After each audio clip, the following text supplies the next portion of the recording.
की है अब कपड़ा को गिर गई बा चंगा तक नाम पड़ रहे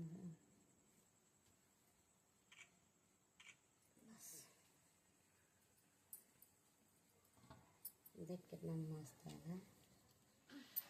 नहीं देख लिया मम्मी आ जाए तो सामानवा बना होनिया तो और बेकार लगता हम चदर लगा सही सही चदरिया देख तब तक ये बनी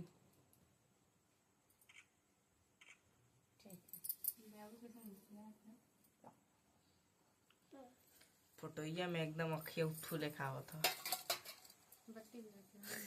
ना हमें तो ठीक बाइल देते हैं। हाँ। ये देखिए दोस्तों नित्यांश चैनल है। छोटा मोटा ना कटोरी डाला बनी ना इतने बड़ा लो नित्यांश चैनल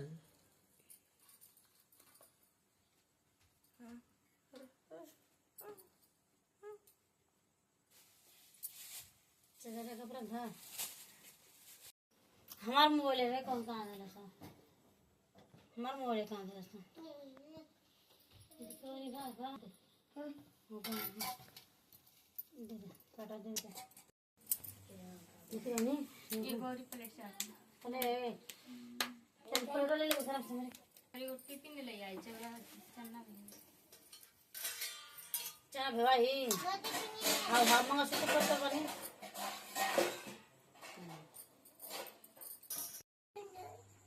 पूरे नहीं नहीं बता दे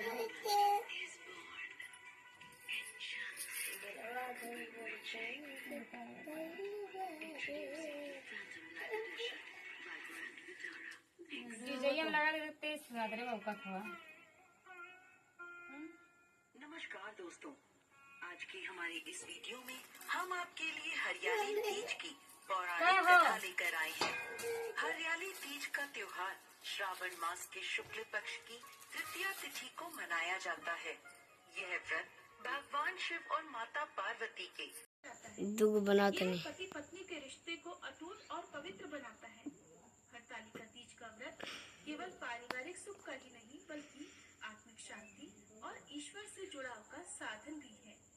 माता पार्वती ने अपने कर कमलों से आशीर्वाद देते हुए कहा, हे पुत्रियों, इस व्रत का पालन करने से तुम्हारा जीवन मंगलमय होगा। शिव जी तुम्हारे परिवार की रक्षा करेंगे और तुम्हारे जीवन में कभी दुर्भाग्य का प्रवेश नहीं होगा।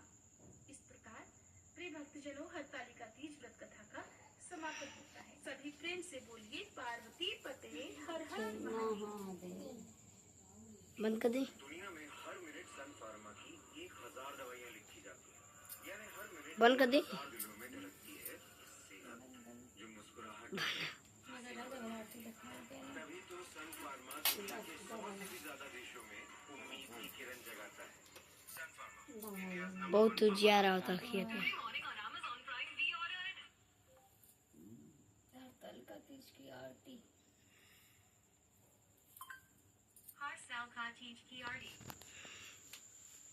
भूखा ला रो है हिमाना हिमा ले ले हमको कपड़े है ना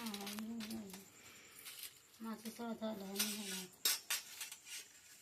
सीधा कपड़ा इधर को धरा धरा के भर दे खाना खावा ए बोलुआ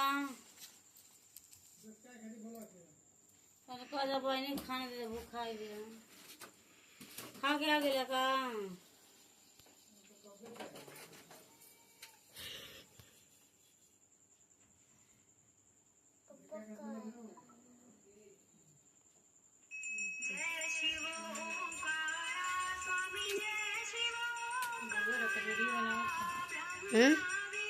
बोलो बोलो बोलो आरती बना आरती बना अब बना और वीडियो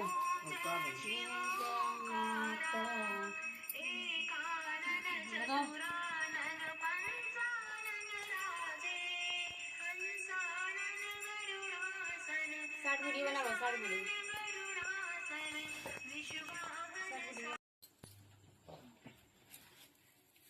कहाँ कहाँ है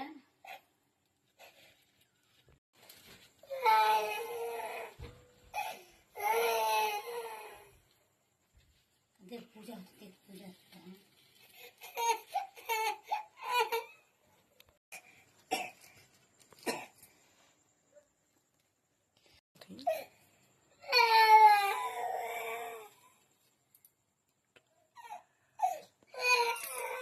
गाना गाओ गाना गाओ गाना गाओ गाना गाओ।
खड़ा होता है ना ऊपर मोबाइल खड़ा होता है।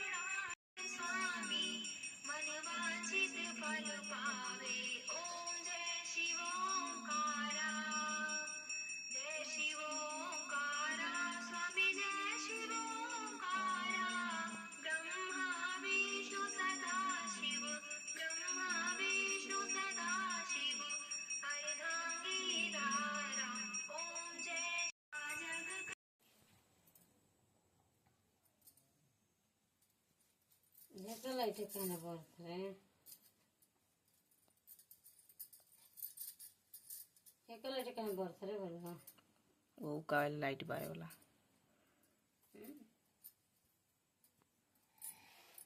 हमारे तो वीडियो बना रहे हैं किसी बारे में ले लिया।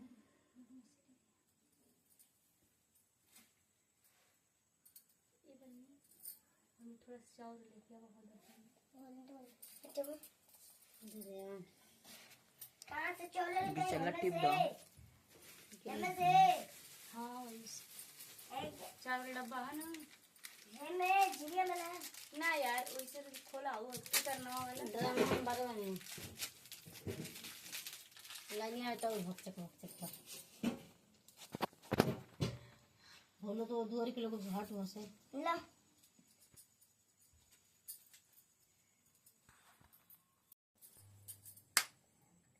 तो उनके पीछे घुस जाते आन खैले पड़ा था ना पीछे घुस जैसा तो उनके आगे ना बैठे हम कुछ खाने नहीं है। पीछे बैठे से पीछे पीछे पीछे बैठे से पीछे और पर से निकले पर से निकले आई पैसे दे दे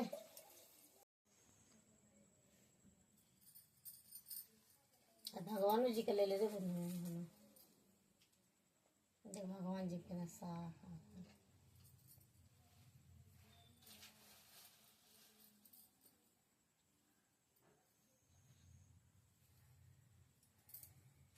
गाना गाओ शिव गुरु पे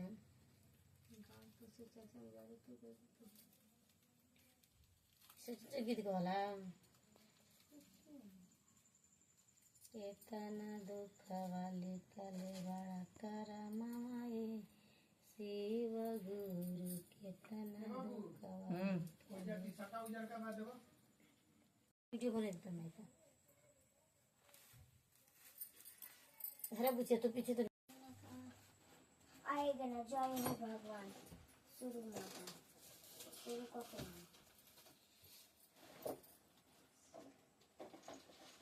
जोड़ गरी करे भाई ए राहु तू रे तू हट ना तू लावा लावा काट कर दे हट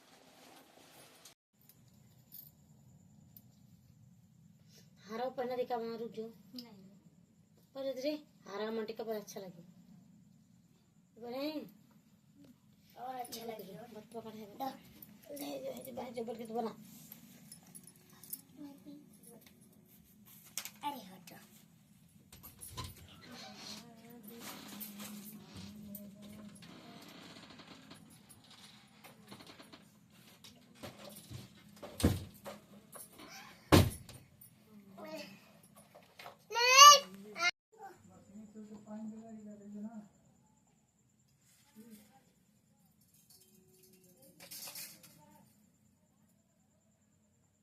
थाला वाला को थाला हम याद कर लो, मेरा जीवन केवल आपको पाने के लिए है।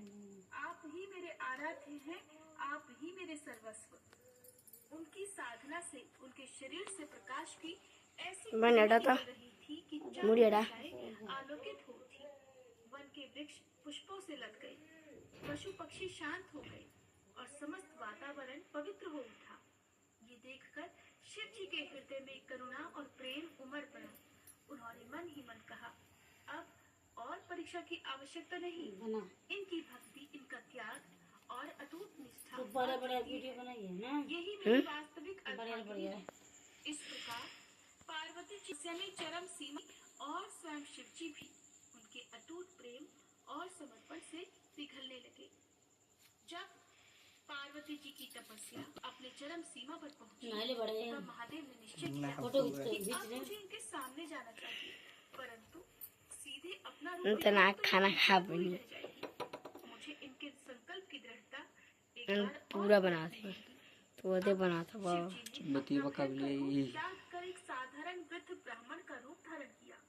हाथ में कमंडल, मैं तो जपमाला हटावा और मुख था पर मधु, किंतु तर्कशील वाणी। वे सीधे उसी वन में पहुँचे जहाँ पार्वती जी तपस्या में लीन थी। ब्राह्मण रूपी शिव जी ने बड़े कोमल स्वर में कहा, "वत्स से तुम कौन हो? तपस्या से क्षीण शरीर, मृग नैनी नेत्र, किंतु तेज से ओजस्विनी, इतनी कठिन साधना क्यों कर रही हो? बताओ तुम्हें क्या चाहिए?" माता पार्वती ने हाथ जोड़कर उत्तर दिया, "हे ब्राह्मण देव, मैं राजा हिमवान की पुत्री हूँ। मैं केवल भगवान महादेव को ही पति रूप में प्राप्त करने के लिए एक कठिन तप कर रही हूँ। मेरा जीवन उद्देश्य बस एक है, शंकर जी की अर्धांगिनी बनना।" शिव जी ने मुस्कुराकर कहा, "वत्स, सही बन से मम्मी तुम बहुत भोली भाली हो। शिव डब्बू कोई चाची योग्य वर नहीं है। दिव्याग्र चक्र धारण करते हैं, उनके गले में सदैव सर्प लिपटे रहते हैं, शमशान में वे रहते हैं और भस्म रमण करते हैं। उनके पास तो न राजसी वैभव है, न महलों का सुख। तुम जैसी राजकन्या को ऐसा वर शोभा नहीं देता।" जब ले जाकर लो पार्वती जी की आंखों से आंसू छलक आए, किंतु स्वर अभी भी दृढ़ रहा। उन्होंने कहा, "हे ब्राह्मण देव, लत आप भर में चाहे कितनी भी निंदा का खुरगु कर करें, किंतु मेरे लिए मेरे शिव ही सर्वश्रेष्ठ हैं। उनके पास भले ही वैभव ना हो, किंतु उनके पास वो है जो किसी के पास नहीं, सच्चा वैराग्य, अनंत ज्ञान और अपार करुणा। मैंने तो उन्हें पति रूप में स्वीकार कर लिया है। अब चाहे मुझे इस तपस्या में प्राण भी त्यागने पड़े, मैं शिव जी के अतिरिक्त किसी और को नहीं चुनूंगी।" ये सुनकर उन ब्राह्मण में खड़े शिव जी के नेत्र मन ही मन सोचने लगे, चलो ना वास्तव में जगन माता बनने योग्य है। इसका तप, इसका समर्पण और इसकी भक्ति अतुलनीय और इसे परखना उचित नहीं। इस प्रकार पार्वती जी ने अंतिम परीक्षा भी उत्तीर्ण कर ली। देखते ही देखते उन व्रत ब्राह्मण के मुखमंडल पर अलौकिक तेज प्रकट क्षण भर में वह ब्राह्मण का रूप लुप्त हो गया और वहाँ स्वयं भगवान शंकर अपने दिव्य स्वरूप में खड़े थे। गले में नाग, मस्तक पर अर्धचंद्र, जटाओं में गंगा, हाथ में त्रिशूल और डमरू, वक्ष स्थल पर भस्म की लिपि और नेत्रों से करुणा की धारा बहती हुई। उस दिव्य दृश्य को देखकर पार्वती जी के नेत्र श्रद्धा और प्रेम से छलक उठे। विभाव विभोर होकर प्रभु के चरणों में गिर पड़ी। महादेव ने पार्वती जी को उठाकर कहा, "देवी, तुम्हारी तपस्या, तुम्हारा त्याग और तुम्हारा संकल्प अतुलनीय है। तुम्हें कोई भी विचलित नहीं कर सका। आज से तुम केवल मेरी अर्धांगिनी ही नहीं बल्कि जगत की जननी भी कहलाओगी। तुम्हारे बिना मैं अधूरा हूँ और तुम्हारे साथ ही अर्धनारीश्वर रूप में पूर्ण हूँ।" पार्वती जी का हृदय पुलकित हो उठा। सभी देवता, ऋषिगण और स्वयं सृष्टि इस दिव्य मिलन पर आनंदित हो उठी। वायु मंद मंद बहने लगी, पुष्पों की वर्षा होने लगी और आकाश में मंगल ध्वनि गूंजने लगी। अपना मस्जिद घुमा दे, अपना मस्जिद घुमा। हट बे हट अंदर खेत है इधर से जाए फुट गया यही हट बे क्षण है जब तपस्या और समर्पण के बल पर माता पार्वती ने भगवान शिव को प्राप्त किया। इसी स्मृति में मैं भी तो आज सबको भी बनाती हूँ सिंहासन उससे। स्त्रियां हरतालिका तीज व्रत करती हैं ताकि उनका दाम्पत्य जीवन शिव पार्वती जी के समान अटूट और मंगलमय हो सके। इस प्रकार भगवान शिव और देवी पार्वती का दिव्य मिलन हुआ। जब ये अद्भुत समाचार फैला कि माता पार्वती ने अपनी तपस्या से महादेव को पति रूप में प्राप्त कर लिया है, तो संपूर्ण त्रिलोक आनंद से भर उठा। स्वर्गलोक, पाताल और मृत्युलोक हर जगह मैं तो चैन से बोल चला। सभी देवता, ऋषिगण और अप्सराएं वहां प्रकट होकर माता पार्वती और भगवान शिव का वंदन करने लगे। वे बोले, देवाधिदेव महादेव और जगत जननी का ये दिव्य मिलन संसार के लिए आदर्श बनेगा। ये विवाह केवल व्यक्तिगत नहीं बल्कि संपूर्ण सृष्टि के लिए मंगल सूचक है। तब इंद्र ने विवाह की तैयारियां आरंभ कर दी। उन्होंने अमरावती से पुष्प भेजे। वरुण ने कलशों में पवित्र जल भरकर मंगल अर्चना का प्रबंध किया। गंधर्वों ने मधुर संगीत छेड़ा। अप्सराओं ने नृत्य प्रस्तुत किया और ब्रह्मा जी ने स्वयं विवाह के लिए शास्त्र सम्मत विधि तैयार की। इधर हिमालय जी को जब ये समाचार मिला तो उनका आनंद सीमा से बाहर हो गया। वे बोले, आज मेरी कन्या का जीवन सफल हुआ। शिव जैसे वर को पाकर वह केवल मेरी पुत्री ही नहीं रही बल्कि संपूर्ण जगत की मां बन गई। सभी दिशाओं में मंगलवाद्य बजने लगे। आकाश में पुष्पों की वर्षा होने लगी। पृथ्वी पर गंगा जल के समान पवित्रता फैल गई और हर कोई इस दिव्य विवाह की प्रतीक्षा करने लगा। इस प्रकार शिव पार्वती के विवाह की तैयारियां प्रारंभ हुई। सभी प्रेम से बोलिए, भोले शंकर भगवान की जय। जगत जननी माता पार्वती की जय।